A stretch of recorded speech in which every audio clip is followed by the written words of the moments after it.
Alors maintenant, on va continuer à Rabotai. Donc on avait dit le dernier cours que l'empereur il a mis un embargo sur Yerushalayim et à l'intérieur de Yerushalayim il y avait 3 riches qui pouvaient assurer tout ce que le peuple avait besoin pendant 21 ans. On va faire la suite. Alors il y avait parmi eux, parmi le peuple d'Israël, des biryonim. Rachid dit Anashim Riqim ou Pohazim la Milhama.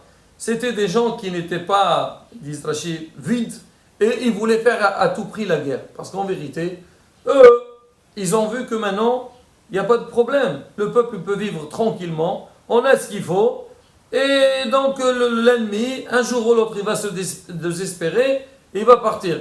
Mais eux, ça ne l'intéressait pas. Ils ne voulaient pas cette vie-là. Ils voulaient qu'on finisse avec cet ennemi-là. Amro leho rabbanan. Nipur venavit shelama bahadayhu. Hachamim, ils ont dit, maintenant vu qu'on est assiégé par l'ennemi, on peut trouver une entente avec eux, on s'organise, comme ça, comment on dit, comme ça, on arrête avec cette reste. C'est pas évident, même que c'est vrai qu'on a ce qu'il faut, mais malgré tout, vivre dans des telles conditions, c'est pas évident. Là, chaprino. Alors, ils ont dit non. On va pas, nous. On va pas faire la paix. Nous, on veut aller faire la guerre contre l'ennemi. Ils étaient forts, c'était pas des rigolos, c'était des gens très très forts, des géants. Ils ont dit, sachez que la xéra elle est forte et on est presque sûr qu'on ne gagnera pas dans la guerre. Donc il est préférable qu'on essaie de faire la paix avec eux et on essaye de mettre le calme dans le clan d'Israël. Alors qu'est-ce qu'ils ont vu cela?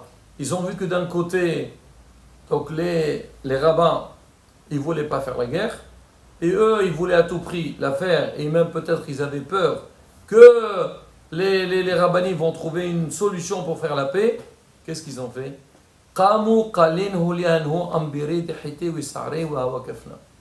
Malheureusement, qu'est-ce qu'ils ont fait? Ils ont brûlé tout ce qu'on avait, le blé, tout ce qu'il y avait, ils ont tous les dépôts qui étaient réservés pour nourrir le peuple pendant cette période, ils l'ont tout brûlé. Et si on a brûlé la nourriture, qu'est-ce qui va se passer?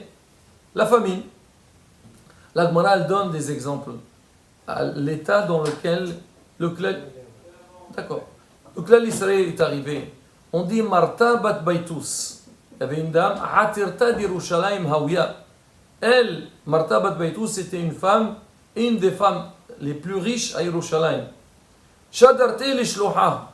Elle a envoyé son shaliah, son messager. Amrale, elle lui a dit, Zil aiti lismida, va me chercher de la semoule.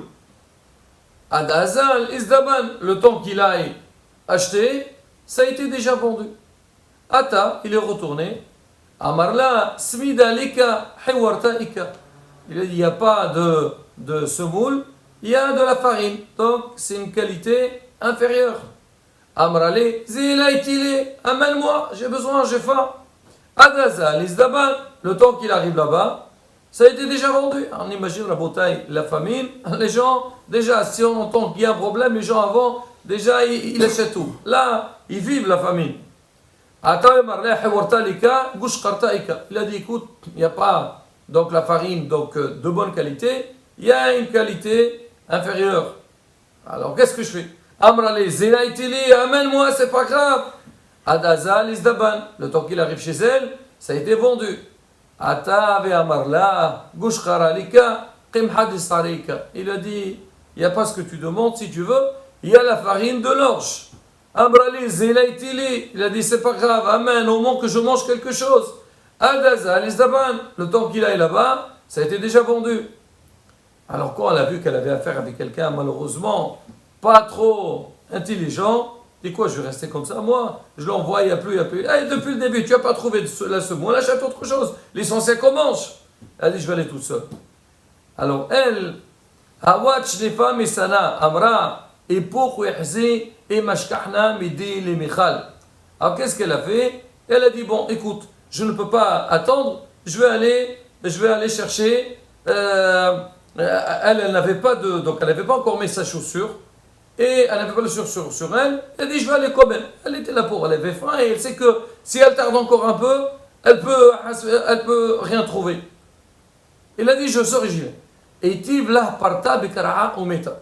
Alors quand elle est partie pieds nus, alors en marchant dans la rue, alors elle a piétiné sur Tivla parta bikara'a. Donc alors sur ça, il y a une discussion, c'est quoi parta? Il y en a qui disent c'était des excréments d'une bête, voilà de bête.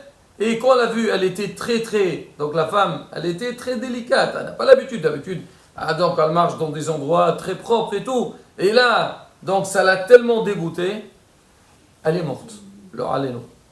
Qari'a ala Rabbi Yohanan ben Zakkai, Rabbi Yohanan l'a dit, sur elle, ça a été accompli, ce que la Torah l'a dit dans les Tochiha, dans les Klalot, Haraka becha ve anuga.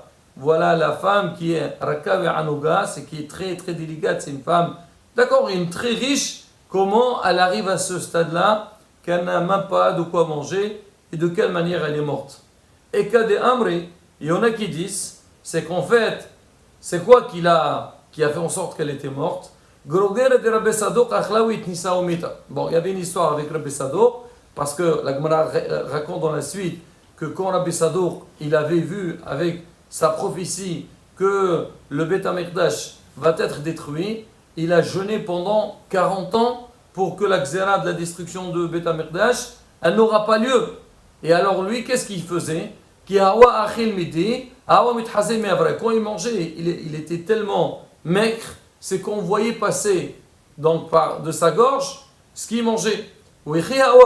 Et quand il a commencé à guérir, on lui a amené des figues et il suçait donc le jus qu'il y avait, parce que c'est dangereux pour lui de manger quelque chose de consistant. Alors il suçait ça et il jetait. Alors maintenant, elle, quand elle marchait dans la rue, en fait, elle avait trouvé donc ces figues-là. Elle croyait que c'était des figues consommables. Elle a pris une et elle voulait la manger. Shimishmor, c'était l'odeur, elle était très forte parce qu'il jeûnait beaucoup. Donc on imagine un peu le. Et quand elle a pris ça, ça l'a tellement dégoûté, elle est décédée. Quand cette femme, elle a vu qu'elle était en train de mourir, elle a sorti, donc certainement, ce qu'elle a eu, elle n'a pas eu une crise cardiaque, mais ça a commencé un petit peu à lui faire beaucoup de mal, elle n'était pas bien. Elle est partie chez elle à la maison. Elle a pris tous les bijoux qu'elle avait, l'or, l'argent, shadité bishuqa, le jeter dans les rues. Amra, elle a dit, ça, à quoi ça va me servir? C'est ce qu'il dit le Passour dans le Navi. Il dit que quand il va avoir le moment de la destruction du temple, c'est que Am Israël, leur argent, ils vont le jeter dans les rues. Pour dire que quoi? Donc tout l'argent qu'ils ont possédé, tout le bien qu'ils ont, il va disparaître. Pour dire un petit peu, Rabotai, la situation dans laquelle ils se sont trouvés à Am Israël pendant ces moments-là, et on verra Bezat Hashem dans la suite, c'est comment donc on est arrivé à la destruction du temple.